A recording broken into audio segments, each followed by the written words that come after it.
All right.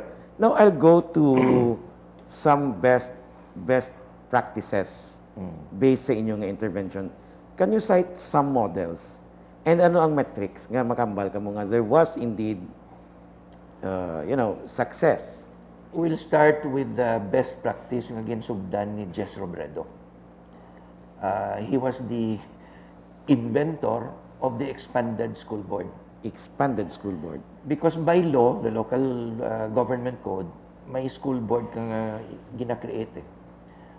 The chief executive, the superintendent, and then the treasurer, the SK Federation chair, the PTA, the Teachers Federation representative, sino pa? It's a very small group that runs the local school board. Okay? And very often, only two people make the decisions, the chief executive and the supervisor or superintendent. Okay? So, ang chief executive, ang iyayang outlook is, tiluyag ko yaman managtag sang projects sa mga eskwelahan o sa teachers.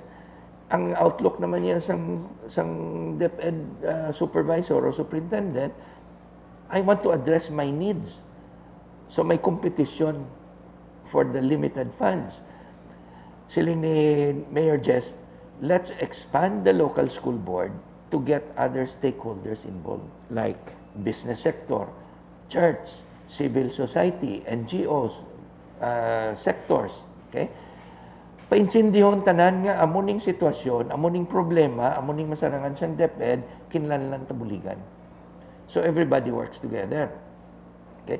So with an enlightened, expanded local school board, you begin to see localized initiatives that address the problems. Okay? So that was the first good practice nga ginduso gid sa tanan. Anong resulta at the ground level? Well, makita mo ang dramatic results in terms of so many metrics. Dramatic as in makita gid. From the results, hindi ni siya kwan lang. After only pila ka years?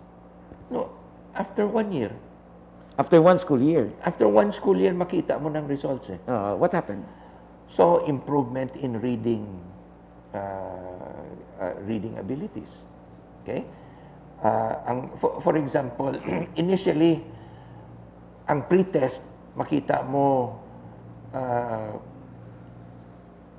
out of 10 questions ang masabat sang imong respondents, mga pupils, 4 lang, 40%. Benchmarking na? Ma-benchmark ka, pre-intervention.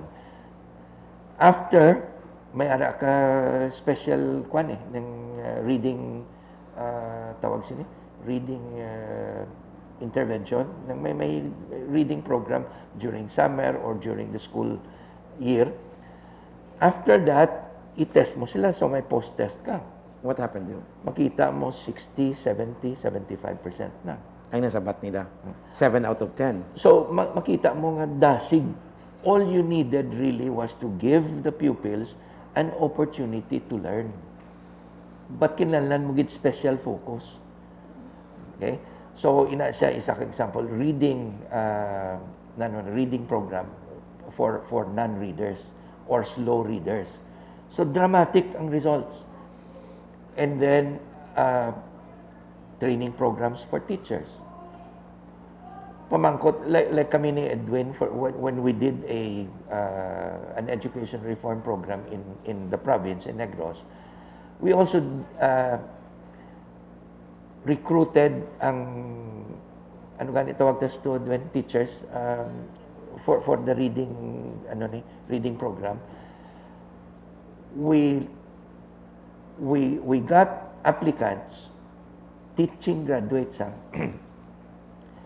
applicants to participate in the reading program for non-readers. Test namon ana yung teachers. Okay? And we were shocked to find out that the skills of the teachers themselves were below par. Below par? In other words, they were saying, we want to teach pupils how to read, but mismong ila skills below par man. How can you when you have not? How can you teach that properly kung daw wala ka? Then we Ay, ask, one thing, damo ko lang batian nga teachers, no offense meant, no? oh, Ang parent, ang P-A-R-E-N-T, paano ka magbasa sina? That's parent, di ba? parent. Kadamo ko sang public school teachers nga nabatian, nga parent, kinaya. Bayad arkilaguro bla, or I don't know. Yeah, okay. Anyway, tuwan naman na. Yeah, amo nang favorite ko ni subject ni Nene Guevara, gatudlo siya sa teachers ang pronunciation. Kadako gid sang problema. That basic. Yeah, basic. So we asked them, when was the last time you're a graduate, no, education? When was the last time you had a teaching job? Damon and Sling, well, we've been waiting to get a job. When was the last time you got special seminar or training to upgrade your skills while you're waiting for a permanent teaching position? They said never. So in other words, isa ka teacher, for example, nag-graduate 5 years ago, nakakuha siya siguro as a volunteer teacher, and then wala siya kakuha permanent teaching position. So gahulat siya. In the meantime, no opportunity to improve her reading skills.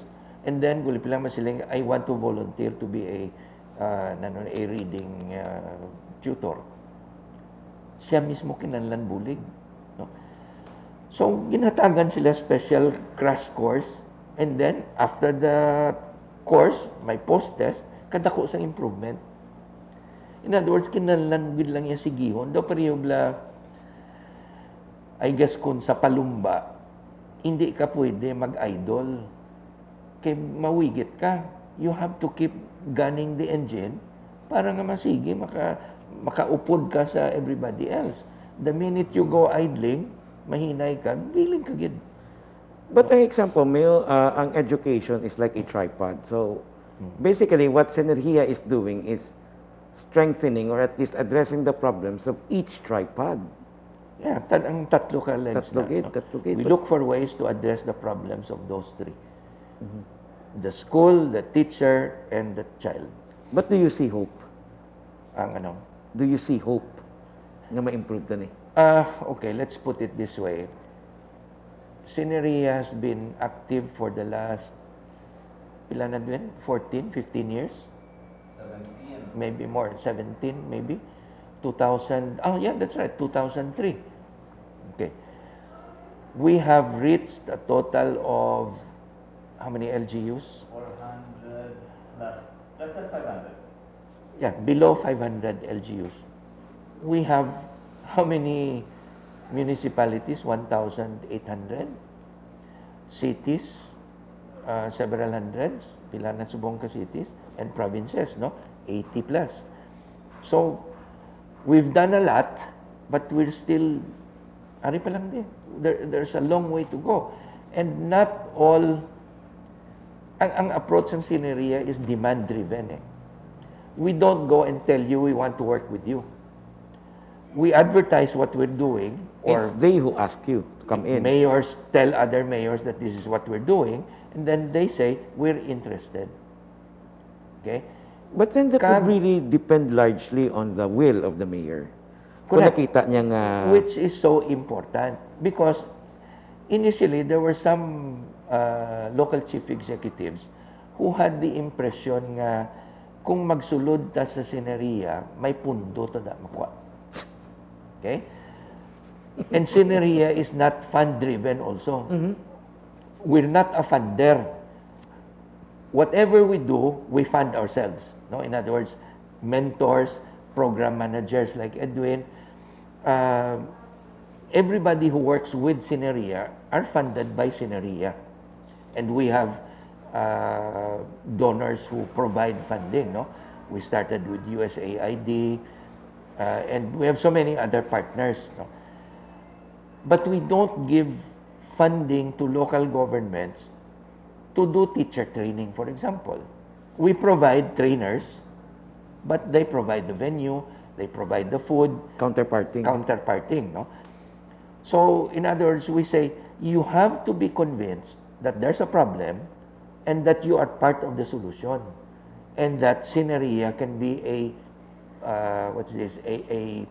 partner who can help you solve the problem. And in a way, you are also educating the mayors. Yeah, correct, precisely. So, you have reoriented mayors and their local school board, of course, who now see that the problem is way beyond the ability of DepEd to solve.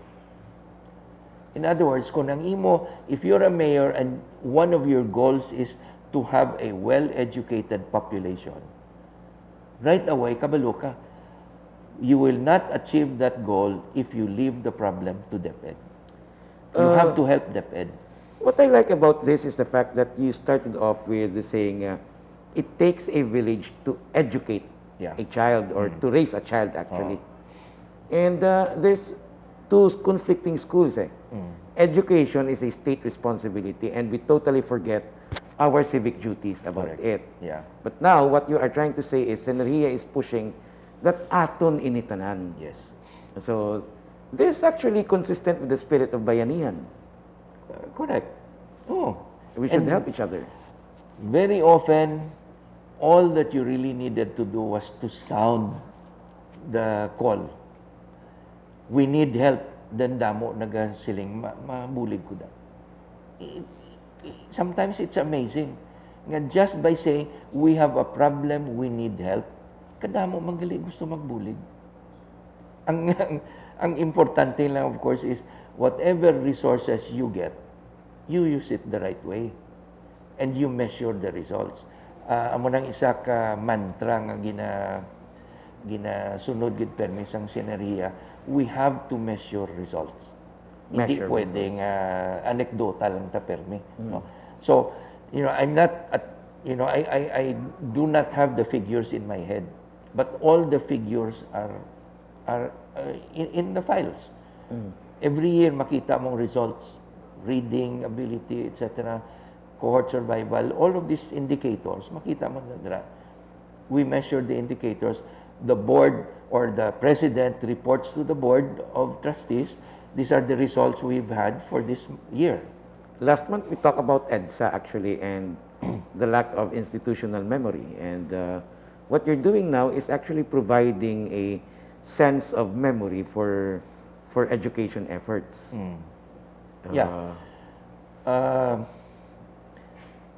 The critical component there is the local school board and the school governing council. Every year, the composition can change, but not all at the same time. No? So, may ara kagid permi may ibilin dira. So, you will develop that institutional memory at the local level. Dito sa babaw, they come and go. Di ba? They don't know what's really happening diri sa barangay elementary school sa kung sa diin nga barangay diri sa babaw bukid, di ba? But the ones with the institutional memory, the ones who remember what's happening in that school, what you did there, what the results were, ang diri sa dalom. I remember, for example, sa barangay Tuyom in Kawayan. When we started there, I think I was just a vice governor. Ang public high school nila dito was just a makeshift nipa bamboo set up with no cement floor. But because they wanted a high school for themselves, ginbutang nila community effort. Okay? Ang drama sa to was the first time I entered the school, sulod ko sa isa ka classroom, tanan nga kabataan nagapungko sa tanan klase nga pulungkuan. International, may nami nga pulungkuan, may at that time I think wala pa gani plastic eh. May kawayan, may tapi, whatever, no? Galantaw ko ba problema ng makabataan, wala gid ya semento nga sa loob. And then I saw a piece of paper. Inpulot ko. Of course, lingkod sino manggahaboy isang sagbot di, but ginlantaw ko anay. It was a crumpled excuse slip. Sulat halin sa isa ka ginikanan, nabutang dito, kung pwede lang ma-excuse ang iya bata nga absent, kay maani pa. Maani pa sila sa mais. No? Hindi maminsar katudo. Kung ang bata, imbis mag-eskwela, mabilin anay sa uma, kay maani pa, how often does that happen? How many days ang ma-miss sang bata tungod sang, let's call it, child labor or family labor? So, of course, kung permi nagkakatabo, because ang lantaw sang aton mga ginikanan, labi na gid sa rural areas, awat pa na mo ang bata makabulig sa ani o whatever ang lubrahon sa uma, di ba? And there are even times ang bata, ginapabantay karabaw. Exactly, Ang bata, no? ginadala ang karabaw, classmate tanay na sila. Correct. So, you deprive the child of the opportunity to learn. Okay? So, maminsar ka, of course, how does DepEd address that problem? Hindi niya ma-address. That's no longer within the scope of DepEd's ability. It's a problem of the local government. It's a problem of the parents. Nga ginapaubra mong bata imbis mag-eskwela. So you have to be realistic. Anong solution sinadiri? And, the solutions are as many as the problems there are. Diba? So that needs local attention. Kag attention sang stakeholders, local governments, local communities, parents, teachers, everybody. And there goes the beauty of it because we are in the process educating ourselves again how to solve problems. Yeah, correct. Uh, So ang approach really is working as a community, recognizing the problems, and looking for solutions by working together. That is, kung lantaw mo, that is the essence of nationhood. it is. Nila. Tani, kung ma-expand mo ning ang mindset throughout the country to cover everything else. No? But like I said, we've covered less than 500 LGUs out of more than 2,000. So there's still a long way to go. And let's assume, if all LGUs were to say, gusto namon himuon hindi man masarangan sa Synergeia. Unless we find another sponsor nga masiling, okay, we're willing to provide you with the funding to get more program officers, get more mentors, and all the other needs nga kinahanglan para malabot ni tanan nga LGUs. Can you imagine how much work that would entail to cover all the LGUs, hold tawag sini ang school ang education summit. The first step usually magsulod kami is an education summit. What does the education summit do? That's something I forgot to mention. We tell the mayor, you report to the stakeholders during this education summit the state of public education in your municipality. The first reaction of the mayor is, dali lang, hindi ko na yakasarang. I don't know. Sino ko yang akon nga superintendent o supervisor, ikaw report. And that's the first step in reorienting the mayor. No, mayor, you are the co-chair of the local school board. You're supposed to know. So pangayuon niya na tanan nga data, tanan nga information needed kag mapaobra siya sa State of Education report.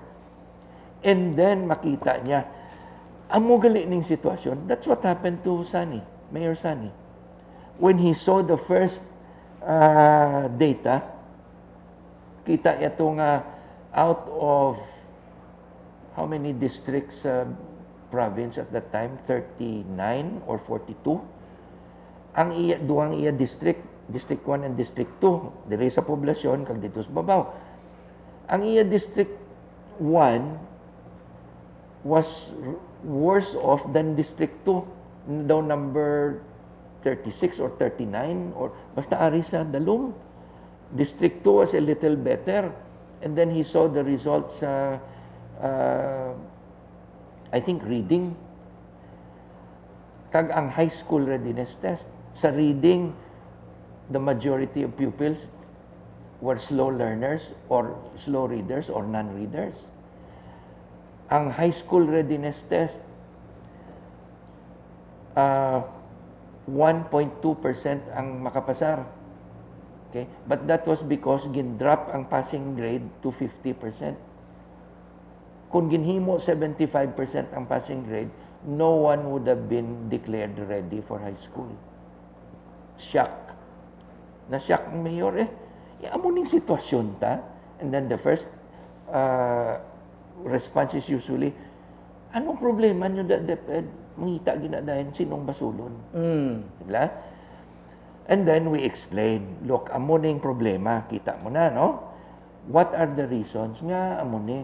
And then, when you start talking about the learning achievement tripod, school, teacher, pupil. Anong himuon sang DepEd diri sa problema sang bata? Distance from school, poverty, illiteracy, etc. Paano na nila masulba? No? So, anong solusyon? Then we start talking. Local school board, your local community, you have to get involved. This is not the problem of DepEd alone. Former Governor Rafael Coscolluela. Sir, thank you so much. Okay.